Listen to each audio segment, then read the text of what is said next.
Okay, good afternoon, everyone joining us.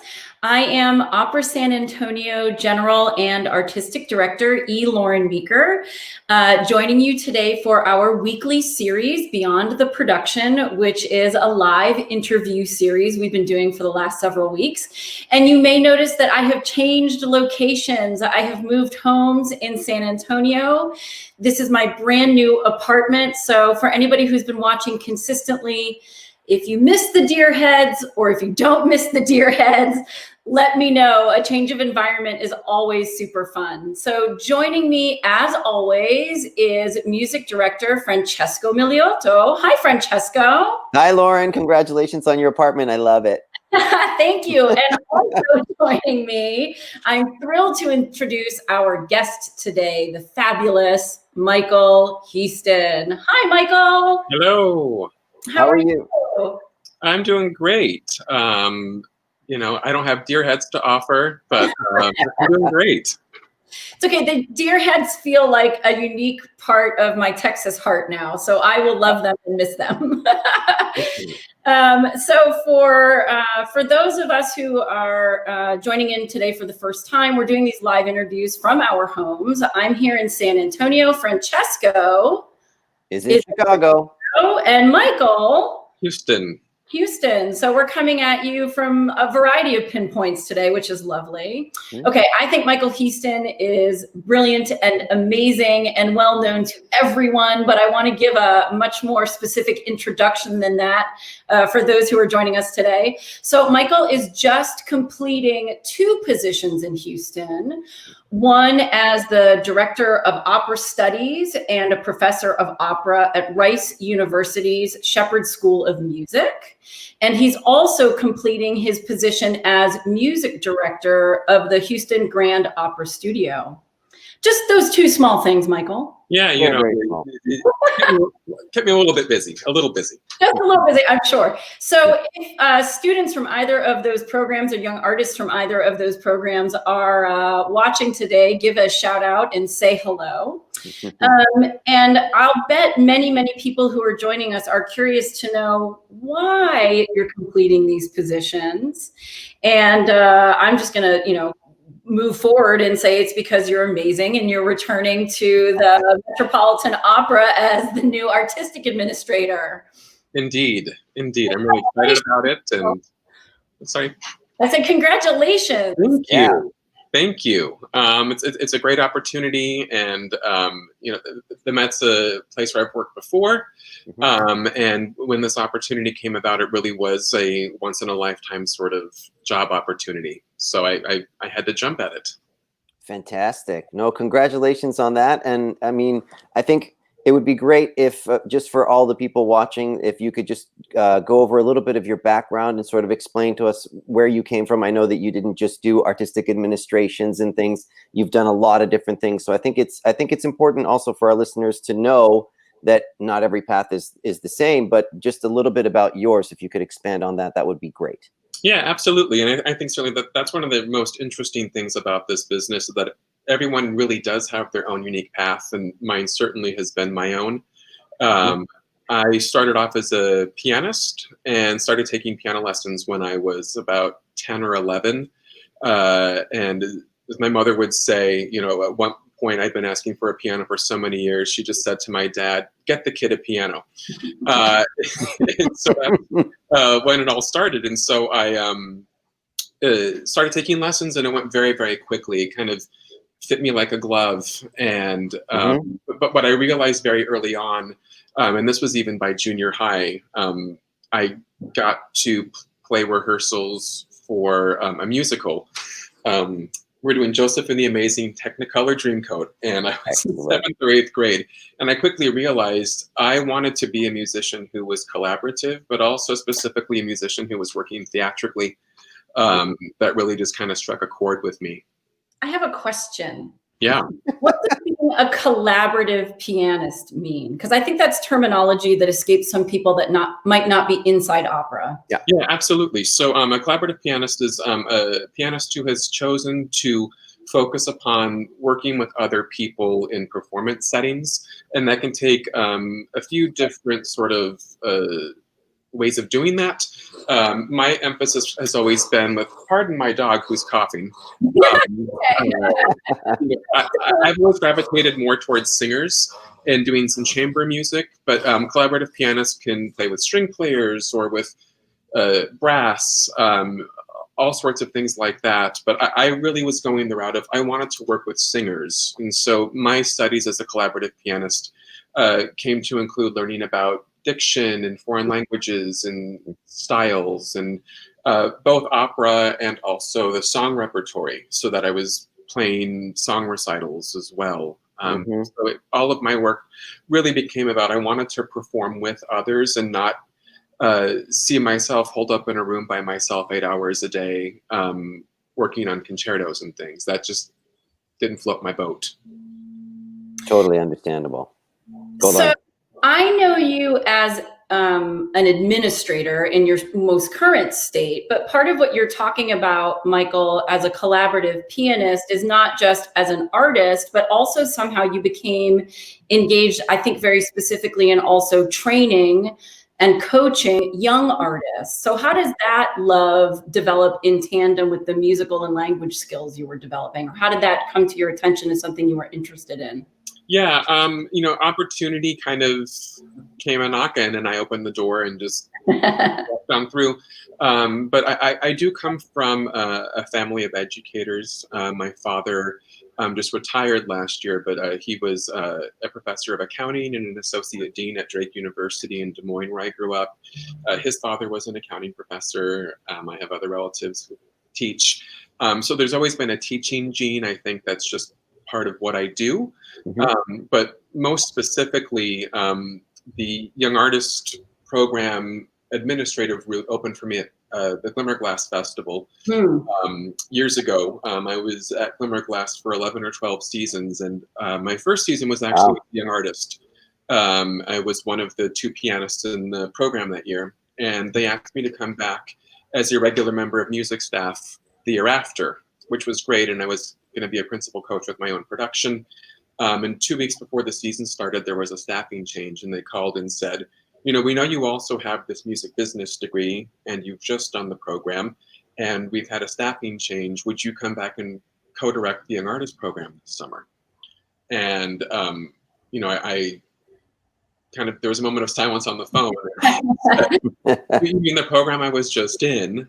And I had numerous friends that were returning to be in the program again for a second year, and I was supposed to suddenly be their leader. And so, but, I saw this as an amazing opportunity, and that's when things started to open up in new ways. I wouldn't say I started heading in a different direction, because I was able to do many different things while starting to develop some administrative capacity. Head of music staff at Dallas Opera. So, I was doing, 4 to 6 productions a year in Dallas, and rehearsals as a pianist and cover conducting and conducting offstage bandas and assistant chorus master and all of that. And so that was kind of scratching that musical itch that I had. And then at Glimmerglass, I was really doing more of an administrative role, running the Young Artist Program, and they eventually added head of music staff to that as well. So I was overseeing all of the pianists and assistant conductors. So I was very happily wearing multiple hats, which has been something I've done for many years now. And, gaining more skill as an administrator along the way. Great. So I'm going to chime in really quickly. I know, Francesco, you've got a follow-up question to that, but Thomas is saying hello. And am I right in thinking that Nova's just joined Rice, or did I just totally make that up? We are so excited. Nova Thomas is joining the faculty at the Shepherd. Yes, go Lauren from Google. I would do a little dance around the room. Nova is the real deal. And the Shepherd School is so lucky to have an amazing pedagogue, artist, and person joining the faculty. It's incredible. Well, hello right back to Nova. And Perrin Leach, who I know you know well from Heaston Opera, as do I, says hello. And he says, here's a good feed of people. So hopefully Winston Hurt says, hiya, folks. And Parent says, stop looking at the comments section, Meeker. I'm trying my own technical advisor, Parent. I don't have enough of me to go around. But anyway, we have a lot of folks trying and saying hello, including actually also one of our board members, Jim McCutcheon, saying hello, everyone. Thank you for the weekly events. And oh, Condo looking great, Lauren. Thank you, Jim. So anyway, back on track. Back on track. So, Michael, I do want to ask you about this because I find this very, very interesting. And I also in high school ended up playing a lot of musicals and things as well. But you maybe were going to take a path in musical theater. Is that correct? Correct. Yeah, I really wanted to go the route of, playing keyboards in the pit and then becoming the music director that was conducting performances. And that's what I wanted to really do. One of my uncles used to call me Pit Man because I wanted to, was like, why do you want to be in the pit where nobody can see you? And anyways. Oh my goodness. But it's very, very funny. Things changed when I went to college. And at orientation, I met all the voice majors. And because of my music theater skills, my music theater chops, I could sight read right about anything. And so, we were just playing around in practice rooms and they would give me Mozart arias and Schubert songs and things. And they would say, how do you know this? And I was like, I've never heard this in my life. And so I very quickly became best of friends with all the voice majors as well as all the theater majors, but then started playing in the voice studios. And that's where I really started to learn the repertoire. I learned about what coaching is, and that kind of really set me on that path. And I went to Drake University in Des Moines, where my father taught, and I just had the best educational experience there. And I had it was such a small environment that I was able to do many things, and that's where I really kind of realized opera and collaborative piano had kind of found me, and I ran with it. And I just have so many wonderful friends and mentors who I still keep in touch with. I think Leanne Freeman Miller might even be watching today because I told her to talk today, but she was the voice studio where I first played a lot of lessons, and that's where I learned a lot, and things went from there. Right. I mean, Lauren, if I can ask just one more thing.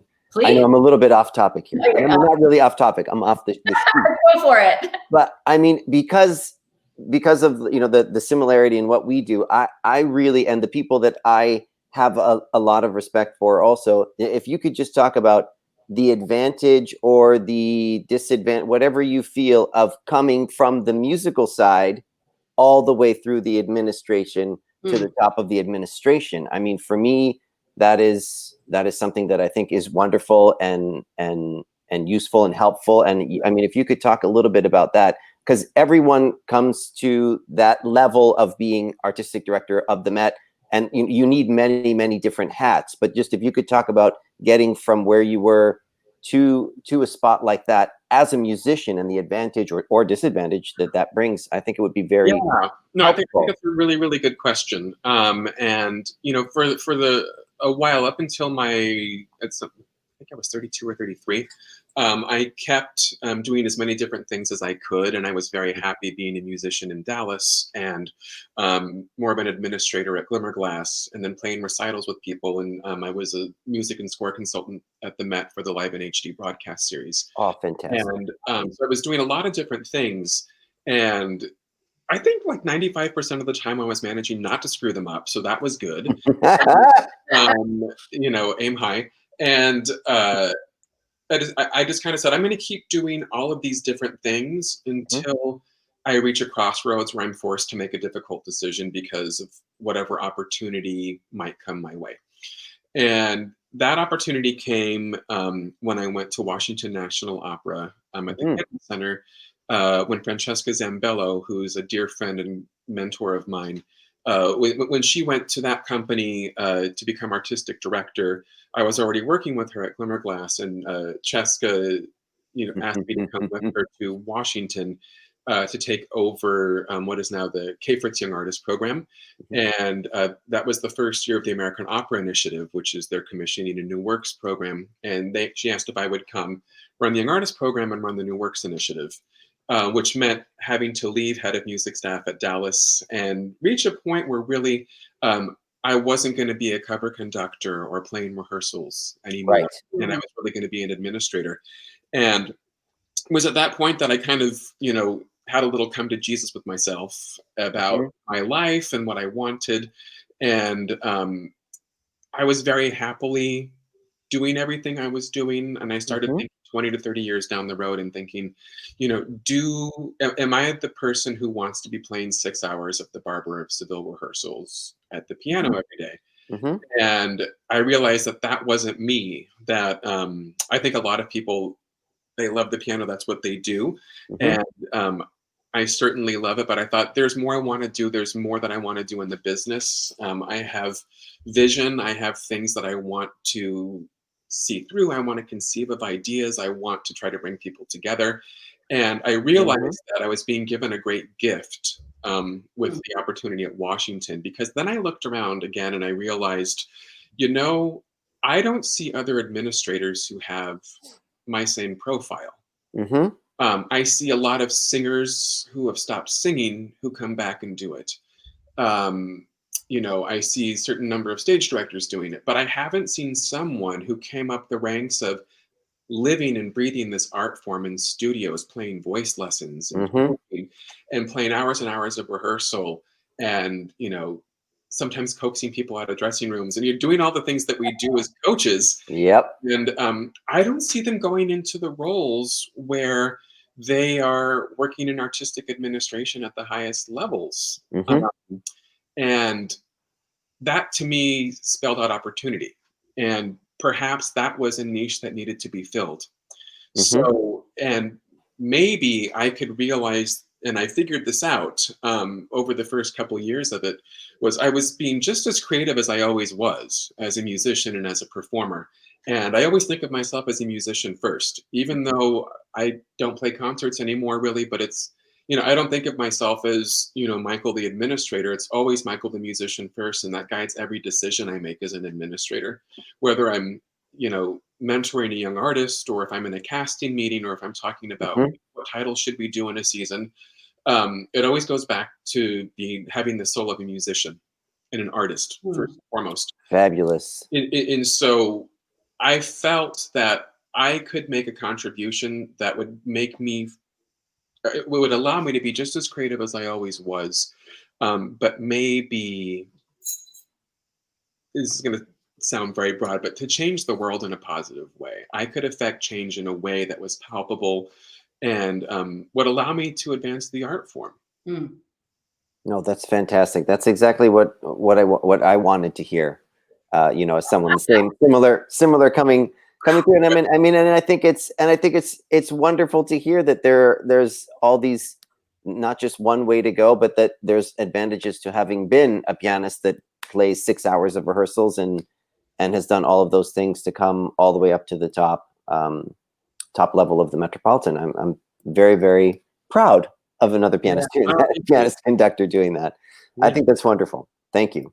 Absolutely. So I'm going to jump in with a few more comments for us all. Weston Hurt says that Nova was his Marguerite in his operatic debut in '97. So he's giving a big hello to her. Nova's getting attention. I might have to have her on next. Nova, I'm out for you. You should. I should. Actually, Nova and I know each other from Laura Brooks Rice's summer program, Cooperative. So, it's a small world. We all have connections to each other, which is great. Yeah. And saying congratulations to her and you on the Rice opportunity. Rick Novak has chimed in and said, great question, Francesco. And that I think is speaking a lot, that question of how did you come to this is speaking a lot to folks out there because we have so many different paths. Our good friend Amra is saying hello from her home in Glimmerglass. So hi, Amra, back at you. And I actually want to take that question and what you both started to talk about, which is the sense that everybody's path into where they are in opera, or how you climb ladders or shift gears, really I have found, and I think you both would as well, is completely different for every single person. There is no one way. Mm-hmm. There's no one path to how I got where I am as a general and artistic director, or where Michael has been, or where Francesco has been, or where any of us will go. But Exactly. Michael, tend to hear from a lot of young artists, or sense specific to singing, that they think there's somehow one path, or there's one set of programs that if you get into, it will dictate where you go. Or if there's a handful of schools that you have to gun for those in order to have success. Yeah. But we find that paths into successful singing careers are as diverse as what we're talking about as music and administrators. Yeah, I actually believe they can be. I think that there are some paths that you will see people, doing very similar things and hitting similar marks along the way. But again, this is the musician here, but I think a lot of it is like theme and variations. So I think that some people who, we have this initial theme of this is how you build a career, but what's most interesting is that like all these variations stem off of what the initial idea is. And so I think that is the most interesting part of it. So, do you have to go to a major young artist program to have a career? No. Do you have to go to this school or that school to have a career? No. And I'm proof of that. I didn't go to one of the top 2 or 3 conservatories in the country. What I did do was work harder than everybody else around me. And there's no substitute for hard work, gumption, and a desire to communicate with people. And at a certain point, giving yourself permission to embrace and be proud of your own artistry. And I think that's the hardest thing for young artists to figure out along the way, is they kind of go down this journey of all the shoulds. I should do this, I should do this, I should do this, because then it's going to get me this. Yeah, you have to think that way a little bit, but I think you also have to think about the want part of it. I want to do this, and I want to sing a phrase this way.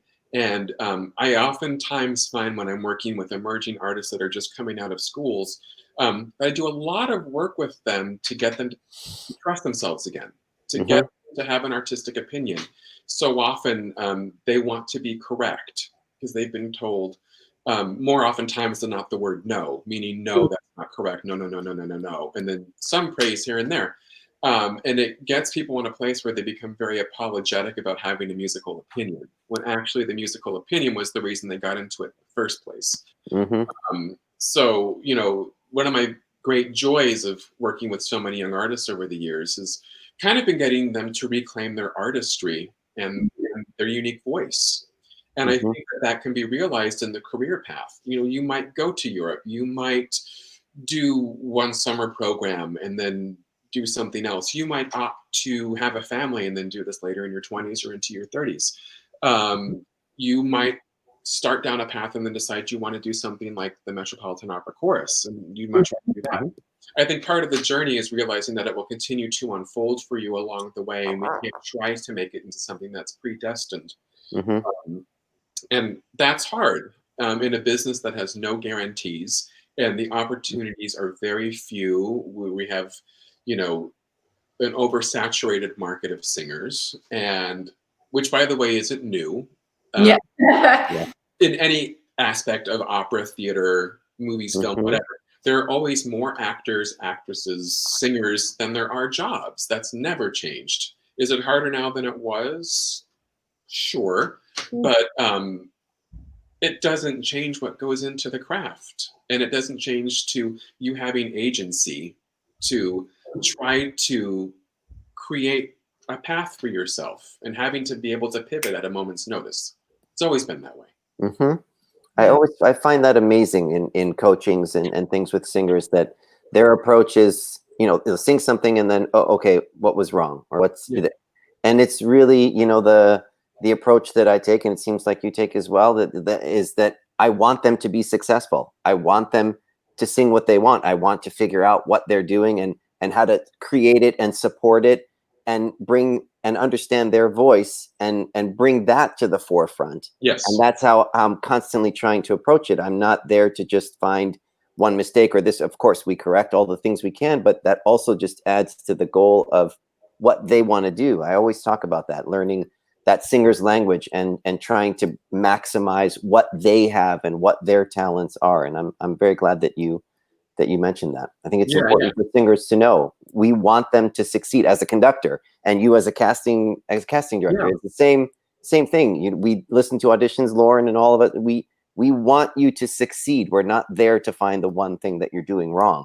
We're there I'm to not there with demerits. I'm not there. It's not like the Olympics. I'm not going to have like the scores for like the technical scores and then the artistic scores up. And I've been, that's 3/10 of a point of a deduction or whatever. Exactly. I never write on those sheets. Never. It's when people realize that we want them to be good and to make our lives difficult with having to make hard decisions because everyone's amazing. That's the goal. And I think, and just from a practical perspective, when we're hearing hours of auditions, I mean, just logically, we want to hear really good singing all day. It's tedious to think that we're just sitting there waiting one person after the next, like, oh, didn't quite get that note, or that it's terrible, or whatever. It's like, no. It's about finding unique artists. So to that end, Michael, one of the things I find young artists in particular are daunted by, but I think it can be at any level of artistry, is how to stay true to your inner core when you're essentially in a work environment or an art form where you're going to get a lot of opinions from a lot of different people. And sometimes that's going to be about what the stage director wants you to do, or sometimes it's going to be about what the conductor, or sometimes that's in conflict from what you coached or what the artistic director is saying they want. How do you learn? Do you have any insight on how to learn who to listen to, what the advice is that's good and or bad, and how to filter those things while remaining true to yourself? Yeah, I think, a really important thing for all singers is they need to really develop who is their team, who's on their board of directors for their career in terms of like their voice teacher, the couple coaches who they can listen to, who get them and who are always honest with them. I think when you're building your team, you want the people that are going to tell you all the wonderful things about you, but they're the ones who are also the most honest and tell you what is not working so that you can go to the next level. Use that team for that. And I think when you're in the heat of the battle, when you're in a rehearsal process, I always think that the artist that goes into the rehearsal room and views it as a place to experiment, to offer up things to a director or to a conductor. But when you feel like you're being asked to do something that's different from what you wanted to do, I think the first thing you have to do is wonder, why did that make you bristle so much? And look where that's an opportunity for growth. Why didn't you respond to that comment or that direction from somebody? Because it's very easy to get a note and to take it very personally. And that's understandable because singers are working with vocal fold. You can't see, it's like me playing the piano. So every note can instantly be internalized and taken in a very personal manner. So I would say, avoid that when you're in the creative process and be the person who starts to embrace diplomacy and starts to find ways to talk to conductors and directors. You aren't just there to be a vessel to take direction and then replicate. Because at the end of the day, I think what every director and conductor wants is, regardless of how strong their opinions might be, their opinions will not come to fruition if they don't have buy-in from you, the artist. And when I say buy-in, it's not just you executing it. The buy-in is actually you've taken the note and you've made it your own. You've interpreted it, and then it's become part of your performance. And I think that along the way, though, I think people have to learn how to talk to conductors and directors and how to approach these situations and how to pull people aside for a one-on-one, or maybe can we go in a room and do that by ourselves and work through this a bit. And, oh, Maestro, I just tried it this way. Was that tempo okay? Okay, good. But I think it's, coming off as somebody who is instantly collaborative is much better than being someone who feels like their world is completely rocked if they've been coaching something a certain way for 6 months, they're asked to do something differently, and then suddenly they come off as resistant to change. We are a process-oriented business. We are all about process, and we only perform that much of the time. And, to commit to this vocation of art is committing to a lifetime of education and a lifetime of process. And our performance is as good as the way that we handle our period of process and rehearsal. And so, yeah, it's fun. It's exhilarating. There's adrenaline rush with performances. But you have to learn how to make the most out of the rehearsal process. And a key factor of that is being a good colleague and learning how to talk to conductors and directors and how to figure out what to do with all of these opinions and how to filter information. You only learn how to filter information by having the opportunity to do so. Yeah. Absolutely. So Alan Savada is saying, greetings, guys. Sorry I was late getting my first haircut in 3 months. Me too, Alan. And miss you. I think you guys probably know each other from both DC and Glimmerglass is my guess. And I also want to chime in and say, Rick Novak has asked a really good question about the kinds of repertoire that companies are looking in during this pandemic era and in the soon to sort of come up other side of it, or soon, I hope.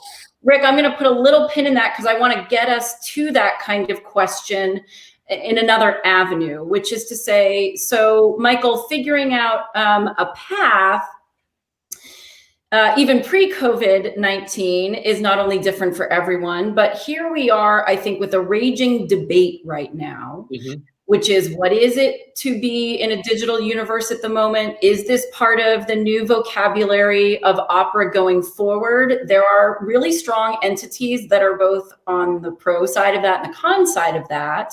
And I think there are many artists who are, again, making wildly different choices. Some people who have remained relatively silent and others who have taken the ball and run with it. You know, it's a little dangerous to wade into this territory because it can be so polarizing, but would you share thoughts on what you personally feel is maybe right for artists or companies to consider during this period when we're playing with so much opportunity? Yeah, I think you hit the nail on the head. And what makes me excited about this is you use the word polarizing. And whenever the word polarizing comes in close proximity of talking about the arts, that is when I get excited, because I think that when anything happens artistically that polarizes people, we've made them have to make a decision and have a response to something. And there is nothing worse than having a night in the theater and not remembering anything about it because there was something so routine about it. It didn't make people think and respond in a certain way. There weren't strong choices. And so I think that, you know, we have to look at the fact that we're having, you know, really heated and, you know, stimulating debate about these things is actually a very, very good thing, because it's having us, you know, have to think about the next step of everything. I think that part of this is we, as an industry, have to continue to embrace the idea that we have to be a little bit more comfortable with being uncomfortable, and understanding that we can't say with 100% certainty what's going to work in this situation. We've never been in this situation before. And even if we had been, life and technology is so different than it was even 5 to 10 years ago. So, you know, I think that, you know, my crystal ball's in the shop, so I can't tell you what's going to happen for sure at the end of all of this. But I think we can make some educated guesses. And I think that the idea of needing to embrace ingenuity comes to the forefront here. And now, does that mean everyone needs to do it? No, because I think, again, what's so great about what we do is that everyone has a different artistic voice. Going through digital media doesn't speak to some artists. That doesn't allow them to communicate in a way that they think shows their very best selves and their best artistry. Don't do that if that's not you, or discover it along the way if it's something that interests you, but something you can run with, then embrace it and do it. You know, my opinion is that, you know, we've made a lot of discoveries these last couple months about what individual artists can do with a little bit of entrepreneurial spirit and a camera, and come up with interesting ideas, and what a lot of companies are doing. You know, exactly. You know, and so I think that won't leave. I think actually, I think a lot of opera companies were overdue with embracing digital media much more so. I think that it's very easy for us to kind of get into this operatic ivory tower in yes, we're all about a live experience, and unless it was composed to have amplification, we're unamplified and all these sorts of things. And so I think that kind of has bred a sort of, sort of feeling about digital and microphones and what to do about it. And I think what we actually have to do is figure out, how do we use technology in the way that the 21st century world works to help promote our companies, and looking at that through the lens of marketing and educational programs. And you might even look at companies doing one specifically virtual opera year going forward or something like that, just to start to experiment and explore. I think at the heart of all of it is that every company, is embracing ideas about civic impact and what does it mean to be crucial to the fabric of the community which they serve around them. Because I do believe we serve our communities in society in an important way. I think in times of crisis of every level, with what we're doing now, between pandemic and, I'm not going to go down too far on the road, but, as someone who went and did a master's degree in Minneapolis, Minnesota, my heart aches this week on so many levels.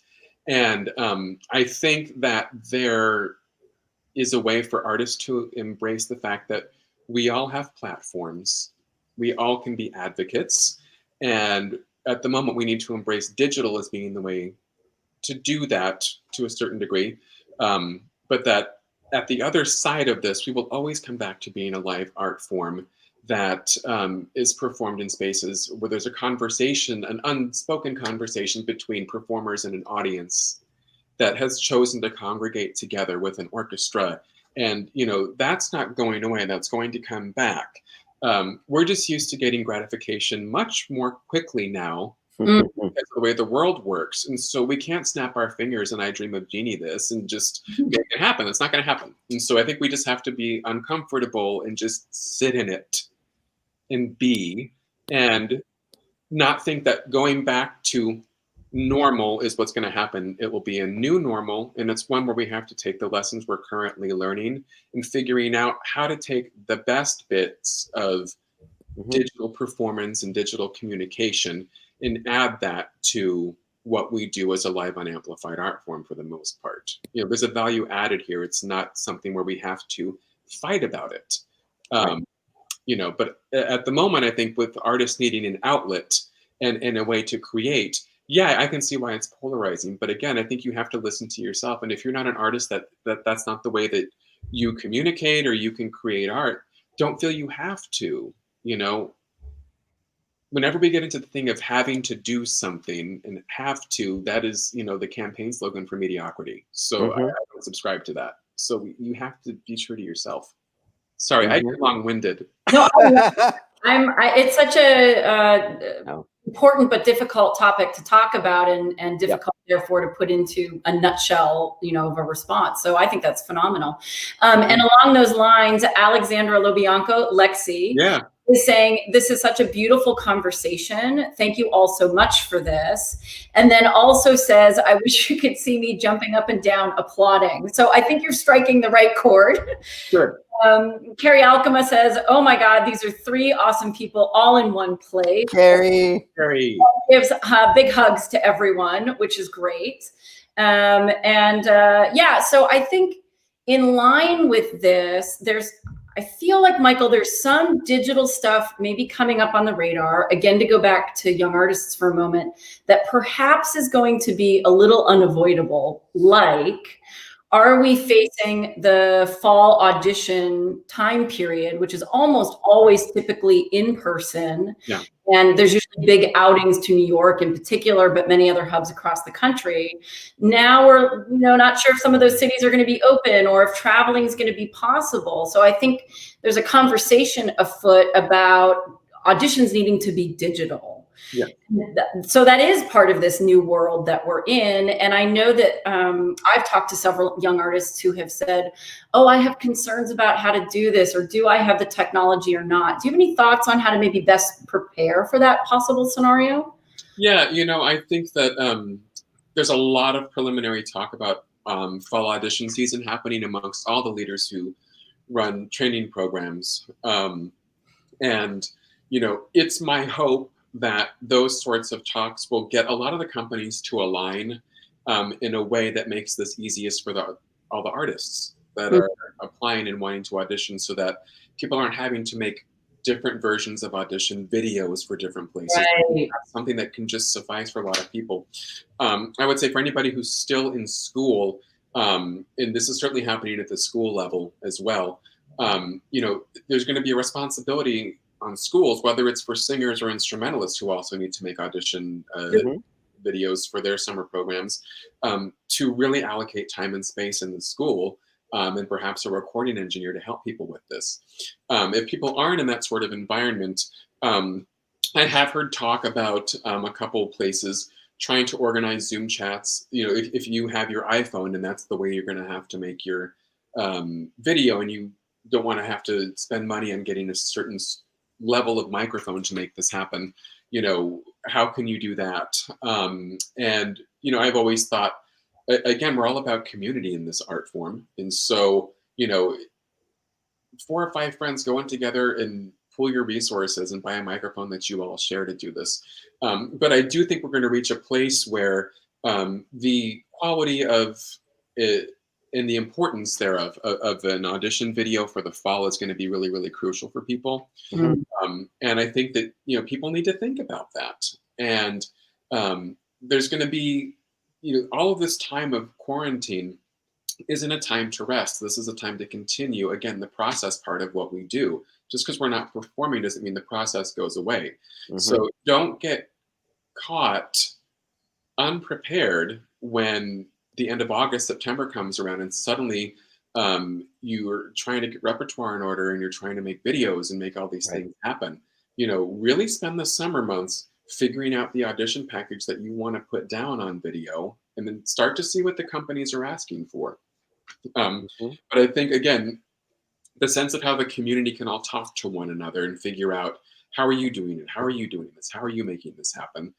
I think, that kind of information sharing is really important right now. Agreed. So I want to go back to Rick's question for a second. And we all sort of can answer it from our different perspectives. He says there are so many small cast chamber operas that nobody knows. Any talk of companies doing smaller works right now or live streaming during the COVID-19 pandemic, this would, 1, put some people back to work, and 2, bringing these obscure works into the public, just an idea. From my end, I know, and then I'd like to hear from each of you as well, I know that there were some composers and some companies who not only looked at smaller works, but almost instantly created new works that were just meant to take place on, say, the Zoom platform.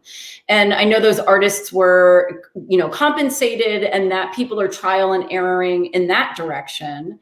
But I also know that a lot of the conversation, even say at the Opera America level right now, is what can we do, and should we be looking at smaller works or newer works?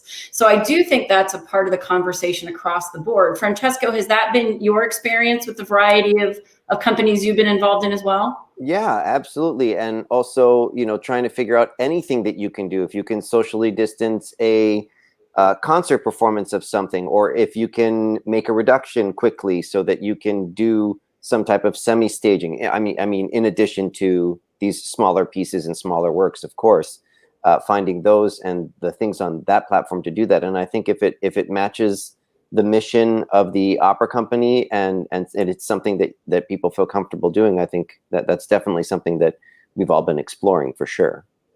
And Michael, we've had a statement, I think I'm paraphrasing, but coming out of the Met saying that it's going to be very difficult to do anything at a company of that scope that's not a live performance. So you can choose to answer this with your Met hat on, or with one of your other hats on as well. I'm just curious what your thoughts are on what companies might be looking at. Yeah, I mean, I think at the moment for all companies, the idea of being as nimble and flexible as possible is the name of the game. And certainly things that utilize smaller forces, that provides the most flexibility for people. So I wouldn't be surprised to see a lot of companies looking into chamber works and trying to slot those in. You have to look, again, it's about also protecting the orchestra and seeing what you can do there, because you have to also solve the wind player issue. So there are lots of things where, we need more data and science to also help with all of this, to see what's possible. I wouldn't be surprised to see more of that programming happening. I wouldn't be surprised to see, again, I think we have currently been enjoying a golden age of new opera in this country. And so much of that opera has been written in a very flexible way to be performed in different places and with smaller requirements with regard to how many people it takes to actually put it on. So I think that, a lot of the new work that we've been doing in this country, from our wonderful composers and librettists, is actually, a lot of it is conceived in a way that works very well at this time. So if anything, it makes the case for even more new work to happen, which I think is interesting. Very cool. So we're getting some hellos from, I think, people we know from a variety of places, like Taka Onishi, who I know Francesco and I both know from. Taka says earlier, back when we were talking, your statement about young artists was very gorgeous. Corey Kreider is saying, but these people here, though, with lots of X's and O's. Scott Ramsey says, love these people. Larry Brownlee says, hello, friends. So we've got lots of great colleagues checking in, which is so wonderful. Thank you for wonderful colleagues and friends. So, Michael, we know you're headed to the Met, and we know the Met is, I think a fair statement would say, the biggest operatic operation probably globally. It produces at a size and scope that is tough to match in other places, although there are some probably that are close. But so within that big machine, what does it mean to be the artistic administrator? Because, for example, here at Opera San Antonio, you're looking at the artistic administration between these two people. So it's like night and day talking about what we do here in the hats Francesco and I wear, as opposed to the team that you'll be working with and what it means to be the music administrator. Is there any way to boil that job title down? Yeah. There are a couple big sort of high points that go with it. At the Met, because we are so big, there is a little bit of Henry Ford at work there in terms of like, where are you on the assembly line? But I oversimplify that. I will work most closely with Peter Gelb, Yannick Nézet-Séguin, and Diane Zola, who is the assistant general manager overseeing the whole artistic department. But I work most closely with those three individuals. And my job entails overseeing all the casting and artistic planning that happens in the house. So I'm working closely with production and technical to start to look at a year and start to make a schedule for, this is when these titles can perform, and let's look at this opera, and this is what the rehearsal schedule can look like for when the Sitzprobe can happen, when we can have a dress rehearsal, and how many days do we need between these performances. But then also going out and scouting and traveling in the US and abroad, looking for talent for the Met and major competitions. So a lot of it is really the casting and artistic planning is the main thrust of the job. But it's also, I see myself as a communicator, so I'm also facilitating a lot of conversations, not just with managers about getting artists, but also within the house. I'm trying to keep, Peter Gelb and Yannick and everybody connected, and everybody with the most current information so that we can plan in the most efficient way possible.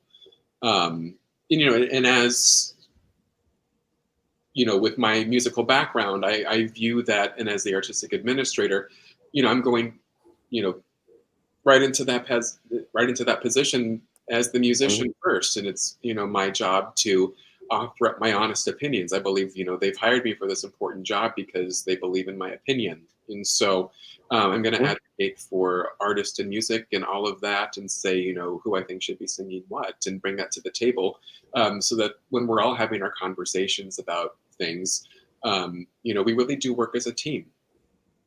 It's fabulous. And how do you, just adding on to that, all of the traveling that you need to do the scouting and to go to competitions and all of these things, is there any talk of how you're going to sort of bridge that gap now with COVID-19 and probably the lack of being able to travel and do that? Yeah, I mean, I think we're going to see a big dip worldwide in terms of, I mean, a lot of us were traveling all the time, Yes. out of necessity to do our jobs. And I think that you will see less people in my sort of job being able to travel over the next year, but probably starting in the fall of 21, maybe a return to some more regular travel schedules. I mean, we're so at the mercy of when is a vaccine going to happen.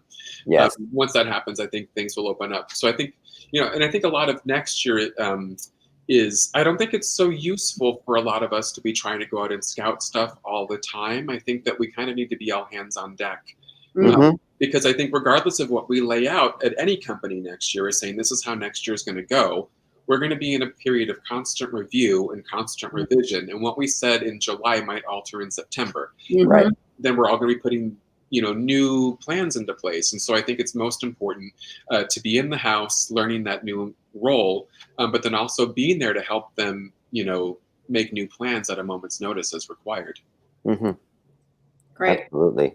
Taka's chiming in, I think, with a good question that goes back to something we were talking about earlier. He's saying, in this digital online audition scenario, what would you like to hear the most from singers? What's the advice for the musicians who are creating their performance in these unique circumstances?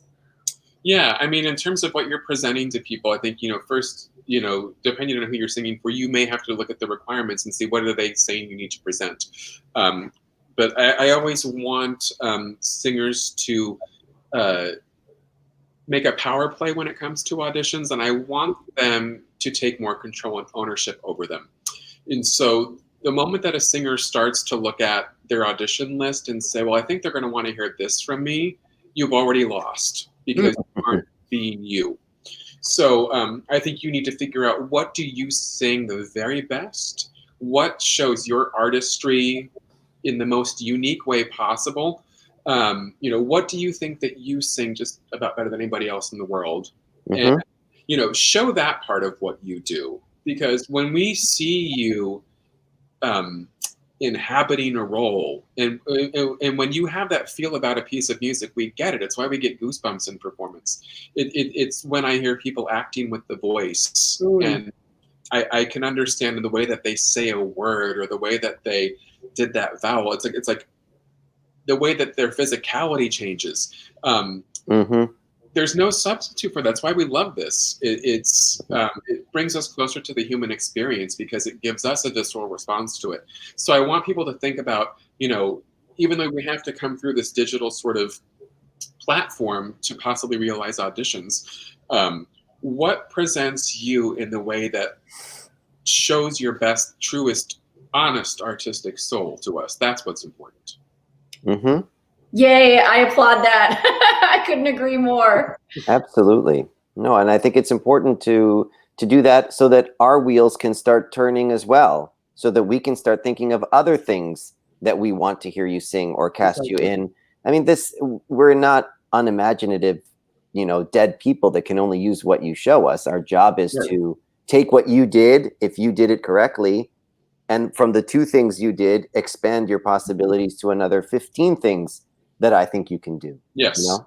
Yes. Yeah, wonderful. So not surprisingly, Alan Savata is saying, well, when you have to travel and y'all need me, call now, as we're doing amazing things. Alan, we know, we're excited to travel too. We can't wait.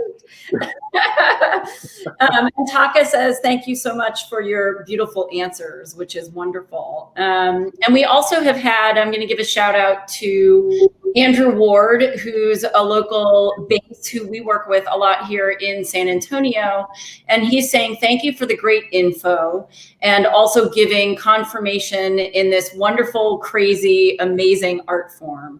So, I mean, that's a big thank you to you, Michael, for having, I think, so many words of wisdom, but also inspiration in what even right now still feels like a really scary and unknown environment. Oh, you're welcome. I always tell people I'm a helping verb in the sentence. I borrowed that from a dear friend, Donna Lowy, who is a pianist at Cincinnati Conservatory. She said that once, and I said, I'm going to borrow that. Right? So my job is to be a helping verb. Like, I am here to make the sentence happen. So I'm glad that that's helpful for people. Well, and I think Ward Brooks Rice says hello, and good friends, which is great. And I just want to leap off of that and say, I think there are so many of us in this industry that are interested in helping, that the industry at large maybe has a historic perspective of being judgmental or harsh or difficult. And I have so often in my own work, but found work with colleagues like you, that it's actually one of the most collaborative and positive places you can work when you're careful with who you surround yourself with, like the book. Yeah. So hats off for that. Well, thank you, Michael, so much for joining us today. Thank you so much, Michael. Thank you. Both. What a treat. So for everybody who's watching, thank you for joining us today. This is, as always, part of our weekly series here at Opera San Antonio called Beyond the Production.